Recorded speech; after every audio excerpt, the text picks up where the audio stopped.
திண்டுக்கல் சீனிவாசன் வீடு திண்டுக்கல்ல தான் இருக்கு. ஐயா ஐபெரியசாமி அமைச்சருடைய வீடு திண்டுக்கல்ல தான் இருக்கு. அவர் மகன் ஐபி செந்தில்குமாரோட வீடு திண்டுக்கல்ல தான் இருக்கு. வேடசந்தூர் எம்எல்ஏ காந்திராஜனோட வீடு திண்டுக்கல்ல தான் இருக்கு. வேடசந்தூருடைய முன்னாள் எம்எல்ஏ பரமசிவம் விபிபி பரமசிவம் வீடு திண்டுக்கல்ல தான் இருக்கு. தூரத்தில் நின்று கொண்டு இந்த நாம் தமிழர் கட்சியினர் என்ன விதமான அரசியலை முன்னெடுத்து வருகிறார்கள், இவர்கள் எந்த நம்பிக்கையில் தேர்தலை சந்திக்கிறார்கள். இன்னைக்கு தேர்தல் என்பதே ஒரு வியாபாரம் ஆகிவிட்டது. இங்க இருக்கக்கூடிய பெரும் பெரும் முதலைகள் இருக்கிறார்கள். ஐயா ஐபெரியசாமி இருக்கிறார், ஐயா திண்டுக்கல் சீனிவாசன் இருக்கிறார், ஐயா நத்தம் விஸ்வநாதன் இருக்கிறார், சக்கரபாணி ஐயா இருக்கிறார், ஐபெரியசாமியுடைய மகன் ஐபி செந்தில்குமார் இருக்கிறார். இவர்களெல்லாம் தாண்டி இவர்கள் என்ன அரசியலை இங்கே செய்ய போகிறார்கள் என்று என் மக்கள் சிந்தித்துக் கொண்டிருக்கிறார்கள். என் அன்பு மக்களே, நான் முன்னே கூறிய பெருமகன்கள் எல்லோரும் ஒரு நிறுவனத்திற்கு தேவையான அரசியலை செய்கிறார்கள். ஆனால் நாம் தமிழர் கட்சி இந்த நிலத்தில் வாழுகிற ஒவ்வொரு மக்களுக்கான அரசியலை செய்து கொண்டிருக்கிறது.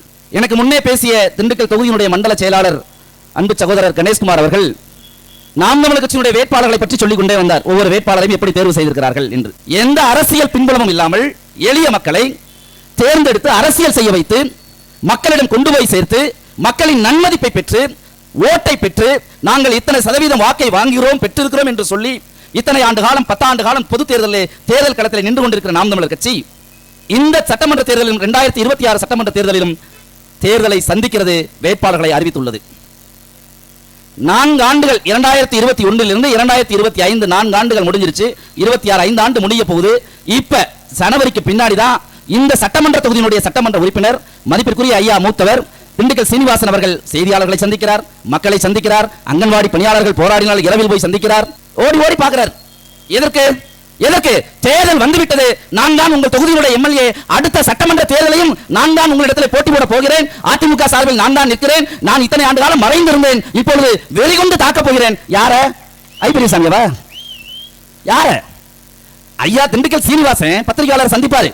திண்டுக்கல் மாநகரில் நடந்த அல்லது திண்டுக்கல் மாவட்டத்தில் நடந்த திராவிட முன்னேற்ற கழக ஆட்சியினால் ஏற்பட்ட பாதிப்புகளையோ அல்லது திமுக அரசினால் ஏற்பட்ட துன்பங்களையோ மக்கள் சந்தித்த அனுதினமும் சந்திக்கக்கூடிய தொல்லைகளையோ எதையும் விமர்சித்து பேச மாட்டார். அதே போல ஐயா ஐபெரியசாமி அவர் என்ன பண்ணுவாரு? எப்போதும் அதிமுக தலைமையை விமர்சிப்பார், அதிமுக கட்சியை விமர்சிப்பார். ஆனால் இந்த அதிமுகவுடைய சட்டமன்ற உறுப்பினர் மக்களுக்கு இதை செய்யல, அவர் அமைச்சராக இருந்தபோது இதை செய்யல, அவர் செஞ்சதனால இந்த பிரச்சனைகள் இந்த மக்கள் சந்திக்கிறாங்க என்று ஒருபோதும் திண்டுக்கல் சீனிவாசனை ஐயா ஐபெரியசாமி விமர்சிக்க மாட்டார். அப்படின்னா என்ன அர்த்தம்? உன்னுடைய அரசியலுக்கு நான் பாதுகாப்பு, என்னுடைய அரசியலுக்கு நான் பாதுகாப்பு, நீ இருக்கும்போது நீ திருடு, நான் இருக்கும்போது நான் திருடு, ஆக மொத்தம் நம்ம 2 பேரும் திருட்டு போயிரு, இது எவனுக்கும் தெரிஞ்சிடக்கூடாது, புதுசா ஒருத்தனை உள்ள விட்டக்கூடாது. இதுதான் இங்க திண்டுக்கல் மாவட்டத்துடைய அரசியல். நத்தம் விஸ்வநாதன் ஒரே ஒரு தடவை வந்து ஆத்தூர்ல போட்டி போட்டார், உங்களுக்கு எல்லாம் தெரியும். அப்ப ஐயா ஐபெரியசாமி பேசினாங்க, என்ன பேசினாங்க? பணமா பாசமா என்றால் மக்கள் என் பக்கம் தான், எனக்கு தான் வாக்கு செலுத்துவார்கள். அந்த தேர்தலில் ஜெயிச்சாரு. நம்ம என்ன கேட்கிறோம்? உங்கள் மீது பாசம் இருந்தால் இன்னைக்கு வரைக்கும் நீங்கள் தேர்தலை சந்திக்கிற பொழுது ஓட்டுக்கு எதுக்கு காசு கொடுக்குறீங்க? ஏன் யாருமே அதை கேட்கல? திண்டுக்கல் சீனிவாசன் 2 தடவை 3 தடவை அமைச்சராக இருந்திருக்காரு, பாராளுமன்ற உறுப்பினராக இருந்திருக்காரு, சட்டமன்ற உறுப்பினராக இருந்திருக்காரு, நீண்ட நெடிய பழுத்த அரசியல்வாதி. அவர் சந்திக்காத பெரிய அரசியல் தலைவர்களே கிடையாது. டெல்லி பாராளுமன்ற வரைக்கும் போயிருக்காருன்னா அவர் எவ்வளவு பெரிய ஞானி. ஆனா இந்த மாவட்டத்தில் அவர் செய்து வைத்ததால் இந்த மாவட்டம் இவ்வளவு பெரிய உயரத்தை அடைந்திருக்கிறது, கல்வியில் வளர்ச்சி அடைந்திருக்கிறது, பொருளாதாரத்தில் மேம்பட்டு இருக்கிறது, வர்த்தகத்தில் பாதுகாப்பான வர்த்தகம் இங்கே நடைபெற்றுக் கொண்டிருக்கிறது என்று ஏதாவது ஒன்றை அண்ணா திராவிட முன்னேற்ற கழகத்தை சார்ந்தவர்கள் இங்கே சொல்ல முடியுமா? அவர் செய்து வைத்த இந்த திட்டத்தால் இந்த திண்டுக்கல் நகரத்தினுடைய குடிநீர் தேவை பூர்த்தி செய்யப்பட்டிருக்கிறது என்று சொல்ல முடியுமா? யாராவது சொல்ல முடியுமா? அதே போல திராவிட முன்னேற்ற கழக கூட்டணி கட்சிகளாக இருந்தபோதுதான் கம்யூனிஸ்ட் வென்றார்கள். அண்ணா திராவிட கட்சியினுடைய கூட்டணியில் இருக்கும்போது தான் கம்யூனிஸ்டுகள் வென்றார்கள். அவர்கள் சட்டமன்ற உறுப்பினராக இருந்தபொழுது இந்த மாவட்டத்திற்கு அவர்கள் செய்த சாதனை, ஏதாவது ஒரு செயல் திட்டம், ஏதாவது ஒன்றை என் அன்பு சொந்தங்கள், எங்கள் உடன் பிறந்தவர்கள், எங்கள் பெற்றோர்கள் தூரத்தில் இருந்து கேட்டுக்கொண்டு எங்களை உற்று கவனித்துக் கொண்டிருப்பவர்கள் ஏதாவது ஒன்றை சொல்ல முடியுமா? அப்ப இந்த மாநகரம் 2014ஆம் ஆண்டு அறிவிக்கப்பட்ட இந்த மாநகரம், இது மாநகரமா நரகமா என்று என் அறிவார்ந்த பெற்றோர்கள் நீங்கள் சொல்லுங்க. மாநகரமா நரகமா என்று சொல்லுங்கள். திண்டுக்கல் சீனிவாசன் வீடு திண்டுக்கல்ல தான் இருக்கு. ஐயா ஐபெரியசாமி அமைச்சருடைய வீடு திண்டுக்கல்ல தான் இருக்கு. அவர் மகன் ஐபி செந்தில்குமாரோட வீடு திண்டுக்கல்ல தான் இருக்கு. வேடசந்தூர் எம்எல்ஏ காந்திராஜனோட வீடு திண்டுக்கல்ல தான் இருக்கு. வேடசந்தூருடைய முன்னாள் எம்எல்ஏ பரமசிவம் விபிபி பரமசிவம் வீடு திண்டுக்கல்ல தான் இருக்கு. எல்லா திருட்டு போய வீடும் திண்டுக்கல்ல தான் இருக்கு.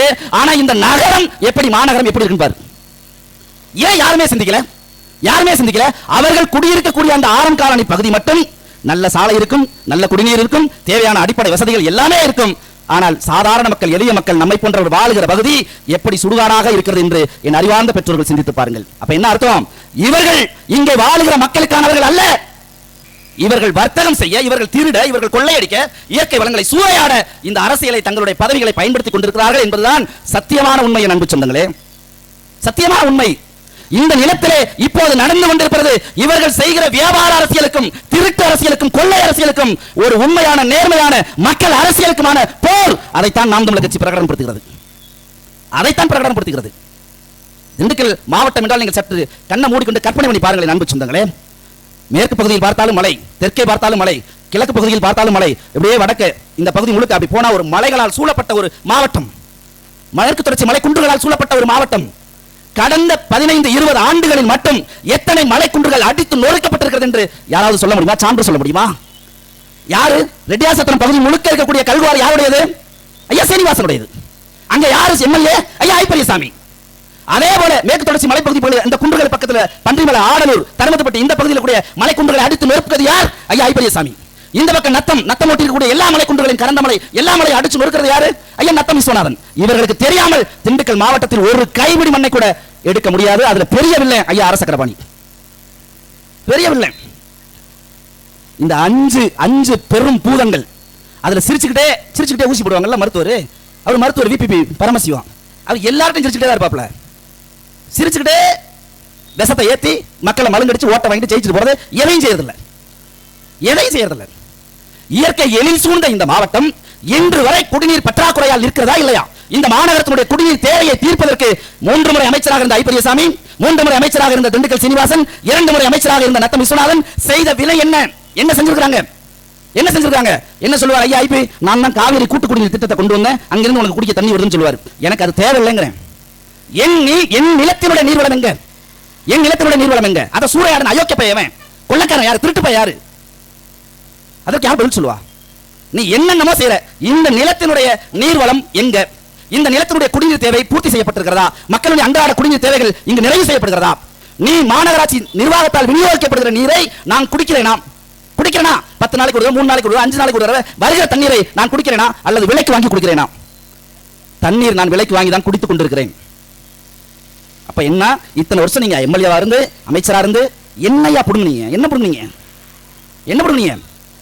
அடிப்படை மக்களுடைய தேவைகளை அப்போது அரசை கேள்வி எழுத்து பெற்றுத்தர வேண்டிய மார்க்சிய கட்சிகள், பொது உடைமை கட்சிகள், கம்யூனிஸ்ட், இந்திய கம்யூனிஸ்ட், மார்க்சிய கம்யூனிஸ்ட் என்ன பண்ணிட்டு இருக்காங்க? ஐயா ஐ பெரியசாமி அடிமையா இருப்பாங்க, அப்புறம் 5 வருஷம் சீனிவாசன் அடிமையா இருப்பாங்க, அப்புறம் 5 வருஷம் திருப்பி ஐ பெரியசாமி, மாறி இந்த மாநகரை 15 கிலோமீட்டர் சுற்றளவில் இருக்கக்கூடிய இந்த மாநகரை ஒரு முறை சுற்றி வாருங்கள் அன்பு சொந்தங்களே. எங்காவது இந்த மாநகரில் வாழுகிற 5 லட்சம் 6 லட்சம் அல்லது 10 லட்சம் மக்களுக்கு தேவையான மரங்கள் இங்கே இருக்கிறதா? சாலைகள் எப்படி இருந்தது, இப்போது எப்படி இருக்கிறது? எவ்வளவு இடங்கள் ஆக்கிரமிப்புக்கு உள்ளாகி இருக்கிறது? இதையெல்லாம் யார் சீர் செய்வது? எதுவும் இல்லை. யாரும் கேள்வி கேட்கக்கூடாது, யாரும் எதுவும் செய்யக்கூடாது. ஆனா முக்குக்கு தெருவுக்கு சாராய கடை இருக்கும், 24 மணி நேரமும் ஓடும். 24 மணி நேரம் சாராயம் குடிச்சிட்டு பஸ் ஸ்டாண்ட்ல உருளலாம், ரோட்ல உருளலாம், சாக்கடையில உருளலாம், எந்த பிரச்சனையும் கிடையாது. இதை யார் செய்யறா? இதை யார் விற்கிறா? 24 மணி நேரம் சாராய விற்பனை யாரு? மதிப்பிற்குரிய பெருமக்கள் ஐயா ஐ பெரியசாமி, திண்டுக்கல் சீனிவாசன், நத்தம் விஸ்வநாதன், பரமசிவம், எல்லா பெருமக்களும் தான். என் அன்பு சொந்தங்களே, வரலாற்றில் விடுதலை போராட்டம், இந்திய விடுதலை வரலாற்றில் திண்டுக்கல் என்பது மிக முக்கியமானது. இந்த பூகோள அமைப்பிலே இங்கேதான் திப்பு சுல்தான் என்ற பெருமகன் தங்கி நின்று வெள்ளையனை எதிர்த்து சண்டையிட்டான். இந்த இடத்திலிருந்துதான் நமது வீர பெரும்பாட்டி வேலுநாச்சியார் படை நடத்தி சென்று சிவகங்கை வென்றால் அவளுக்கு 8 மாத காலம் அடைக்கலம் கொடுத்து இங்கே போர் பயிற்சி கொடுத்து போரை தயார் பண்ணி கொடுத்தது இந்த திண்டுக்கல் மன்னன். அப்படி புரட்சிகர மண் இப்படி மானம் கெட்டு போய் 100க்கும் 200க்கும் 1000க்கு 500க்கு ஓட்டுக்கு காசை வாங்கிட்டு திரும்ப திண்டுக்கல் சீனிவாசனுக்கு நீ ஓட்டு போடணும். என்ன செய்யறது? நாங்க என்ன செய்யறது? எவ்வளவு கொடுமை அன்பு சொந்தங்களே. இந்திய விடுதலை போராட்ட வரலாற்றில் ஒரே ஒரு தலைவனுக்கு தான் 40 ஆண்டுகள் காலம் சிறை தண்டனை விதித்தது இங்கிலாந்து அரசு. 40 ஆண்டு காலம் சிறை தண்டனை. இங்கிலாந்து அரசினுடைய சட்டத்திட்டங்களுக்கு உட்பட்டு அவன் கப்பல் வணிகம் செய்தான். இங்கிருந்து கொழும்புக்கு கப்பல் விட்டான் நமது பாட்டன் கப்பலோட்டிய தமிழன். இங்கிலாந்து அரசினுடைய சட்டத்திட்டங்களுக்கு உட்பட்டு இங்கிலாந்து நாட்டில் உள்ள அமைச்சர்கள், அதிகாரிகள் எல்லாரும் அவனுக்கு தண்டனை விதித்த நீதிபதியை கண்டித்தார்கள். அந்த அளவுக்கு கொடுமையான தண்டனையை அனுபவித்தவன் கப்பலோட்டிய தமிழன் வ.உ. சிதம்பரனார். திண்டுக்கல்ல வ.உ. சிதம்பரனாருக்கு எங்கடா செலவு வச்சிருக்கான்? எங்க வச்சிருக்கான்? சொந்த இடத்துல வச்சிருக்காங்க. அந்த இடத்துலயும் சுற்றி அரசு ஊழியர்கள் சங்கம் சொல்லி அந்த இடத்தை மறைச்சு ஒரு பொந்துக்குள்ள போய் வ.உ. சிதம்பரனாருக்கு சிலை. ஆனா கண்டகண்டனாக்கி நடு ரோட்ல சிலடா, கண்டகண்டனாக்கி நடு ரோட்ல சிலை. ஏன் திண்டுக்கல் சீனிவாசனோ அல்லது ஐயா ஐ பெரியசாமியோ அல்லது நத்தம் விஸ்வநாதன் இவர்கள் அமைச்சராக இருந்த பொழுது இந்த மண்ணின் பெரும் அடையாளம் வாவு சிதம்பரனார் அவனுக்கு பெரிய சிலையை நிறுவ வேண்டும் என்று ஏன் இவர்கள் அரசை வலியுறுத்தல அல்லது அரசு இடத்துல அவர்கள் செய்ய மாட்டான்? ஏன்? உனக்கு அவனுடைய ஓட்டு வேணும், உன் உரிமையோ உன் விடுதலையோ உன் வாழ்வோ அவனுக்கு தேவையில்லை. இப்படிப்பட்ட அயோக்கியர்களிடத்தை தான் நம்ம நிக்கிறோங்க. அப்படிதான் நிக்கிறோம். என் அன்பு சொந்தங்களே, விடுதலை போராட்டத்தில் வெள்ளையனை எதிர்த்து சண்டை போட்டான். சண்டை போட்டு கைது செய்து உன்னுடைய போர் வீரத்தை நான் பாராட்டுகிறேன் என்று சொன்னபோது நம்ம பாட்டன் அழகுமுத்துக்கோன், வீரன் அழகுமுத்துக்கோன், நீ எதிரி, எனக்கு பாராட்டை கூட நீ பரிசாக தரக்கூடாது நெஞ்சில கையை வச்சு தள்ளி விட்டான். பாட்டேன், நீ ஒரு நிமிடம் நான் வரி கட்டுகிறேன், ஒரு பைசா நீ வரி கட்டுகிறேன் என்று சொல்லு அழகுமுத்துக்கோன், உன்னை நான் விடுவிக்கிறேன் என்று சொல்லு. அவன் சொன்னா ஒத்த பைசா கட்ட முடியாது, நான் பீரங்கி முன்னே உன்னை வைத்து சுடுவேன் என்றான்.